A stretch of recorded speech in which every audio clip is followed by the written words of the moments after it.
लोकसभा चुनावों का चौथा चरण और सुबह से ही मतदान के लिए लोग पहुंच रहे हैं अपने अपने पोलिंग बूथ। और देखिए 10 राज्यों की 96 सीटों पर आज वोट डाले जा रहे हैं। कई दिग्गजों की साख दांव पर है, तो मतदाता भी पूरी तरह से तैयार है उनका फैसला करने को लेकर।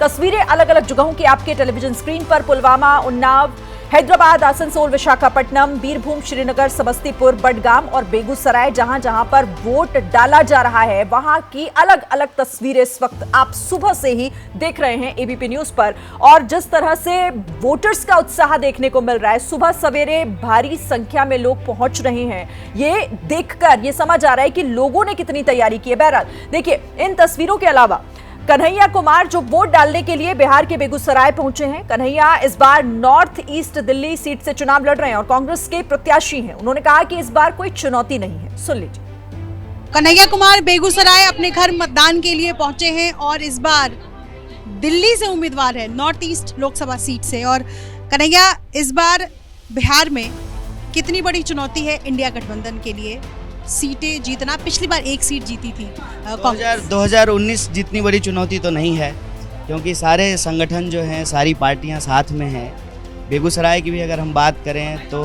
आरजेडी का अलग से कैंडिडेट नहीं है। आरजेडी, सीपीआई, कांग्रेस सब लोग जो है साथ में हैं। कल प्रधानमंत्री मोदी ने पटना में रोड शो किया और रोड शो पहली बार किसी प्रधानमंत्री ने पटना में किया हो, तो आपको लगता है कि इस रोड शो के बाद इसका कोई बात है? प्रधानमंत्री जी नीम के पेड़ पे चढ़ जाएं तो हम कहें पहली बार कोई प्रधानमंत्री नीम के पेड़ पे चढ़ा है? रोड शो तो करते रहते हैं ना, तो पहली बार तो रोड शो नहीं किए हैं, पटना में भी किए हैं। सवाल ये है कि उस रोड शो से बिहार की जनता को क्या मिला?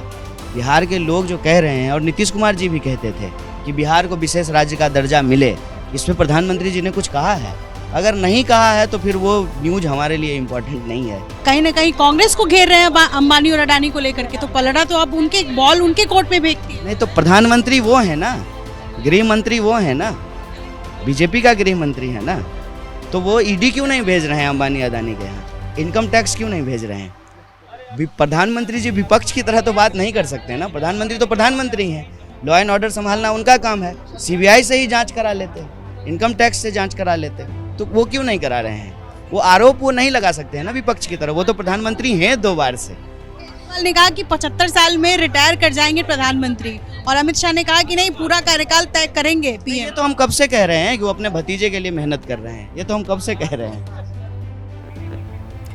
तो कोई चुनौती नहीं है बिहार में। सुना आपने, कन्हैया कुमार पिछली बार चुनाव लड़े थे लेकिन हारे थे और इस बार दिल्ली से चुनाव मैदान में है। प्रदीप जी, इस पर मैं आपसे बात करूंगी, लेकिन उससे पहले हम कन्हैया कुमार पर बात करें, लेकिन एक बार जरा समीकरण देख लेते हैं और आपको लिए चलते हैं दूसरे स्टूडियो। हमारे सहयोगी राजेंद्र देव वहां से हमारे साथ जुड़े हुए हैं और लखीमपुर खीरी जहां मतदान है आज, वहां का सियासी समीकरण क्या कहता है, समझते हैं। बिल्कुल शिरीन, लखीमपुर खीरी का सियासी समीकरण क्या है, आइए अपने दर्शकों को बताते हैं, विस्तार से बताते हैं। यहाँ पर आज वोट पड़ रहे हैं, चौथे चरण में चुनाव है, तो देखिए आप देख सकते हैं कि यहाँ से कौन कौन उम्मीदवार हैं। केंद्रीय गृह राज्य मंत्री अजय मिश्रा टेनी फिर से बीजेपी के उम्मीदवार हैं इस सीट से, और उत्कर्ष वर्मा समाजवादी पार्टी के उम्मीदवार हैं जो उनके खिलाफ चुनाव मैदान में है। पहली बार समाजवादी पार्टी के जो उम्मीदवार हैं वो चुनाव लड़ रहे हैं, लखीमपुर खीरी से पहली बार मैदान में उतरे, जबकि अजय मिश्रा टेनी 2 बार के लोकसभा सांसद हैं और फिर से चुनाव मैदान में हैं।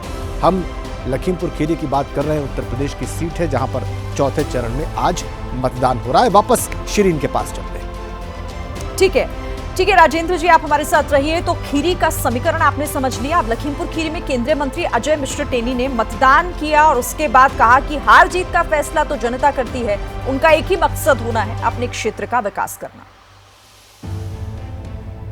केंद्रीय गृह राज्य मंत्री हमारे साथ हैं। टेनी महाराज आपको इस इलाके में कहा जाता है, मैं इस इलाके में घूमा हूं। सर, कितनी आश्वस्त हैं आज आप? वोटिंग चौथे चरण का चुनाव है। देखिए, हम लोगों ने हमेशा सामाजिक जीवन में ज़्यादा से ज़्यादा जनता के साथ, मैं पहले से भी जुड़ा रहा, जब राजनीति में नहीं था तो भी, और जब से राजनीति में आए हैं तो लोगों के लिए काम करने में वैसे शुरू से ही हमारा भरोसा था।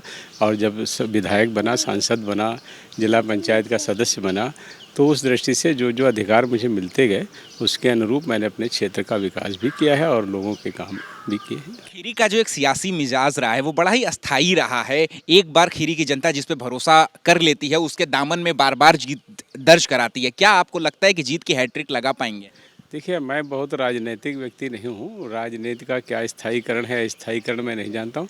मेरा केवल एक ही फोकस रहता है, देश और देश के लोगों के लिए काम करना। अच्छा, क्या कितना लग रहा है आपको कि कितने वोटों से जीत दर्ज करेंगे? क्या मुद्दे पे ये सब अनुमान मैं नहीं लगाता, ये सब निर्णय जनता को करना है। अच्छा, एक बड़ा मुद्दा ये भी था, तिकुनिया कांड 2.5 साल पहले हुआ था, लेकिन क्या लगता है आपको कि जनता उसको पीछे छोड़ चुकी है? उसके लिए देखिए ऐसा होता ना कि जनता की अदालत में ही है, आप लोगों को 4 जून को जवाब मिल जाएगा। अच्छा, एक आखिरी सवाल है कि बेटा आशीष मोनू जो है वो वोट नहीं डाल पाएगा, यूपी में नहीं आ पाएगा, क्या आपकी बात हुई? क्या वो देखिए ऐसा है कि जो माननीय सर्वोच्च न्यायालय का आदेश है उसका पूरी तरह से पालन।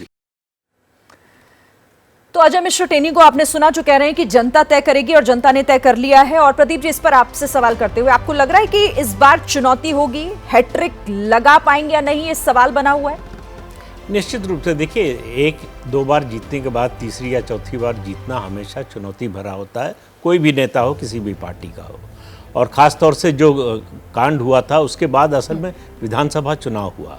लोकसभा के अंदर आने वाली इस लोकसभा के लखीमपुर खीरी की पांचों विधानसभा सीटें जो है बीजेपी ने जीती।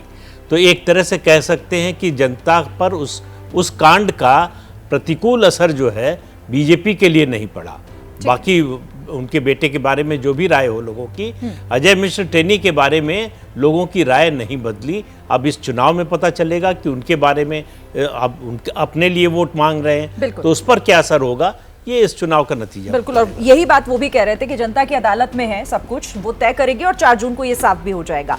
जैसे ही घड़ी का काटा दोपहर 2:30 पे आए, बबीता जी का दिल सास बहू साजिश के लिए मचल जाए। और ये है इनकी बहू, पूरे दिन ऑफिस की टेंशन हो जाए गॉन जब ये करें अपना फेवरेट शो फ्री टाइम पे ऑन। इनकी तरह आप भी देखें अपना फेवरेट शो अपने टाइम पर और डाउनलोड कीजिए एबीपी लाइव ऐप अपने स्मार्ट टीवी पर।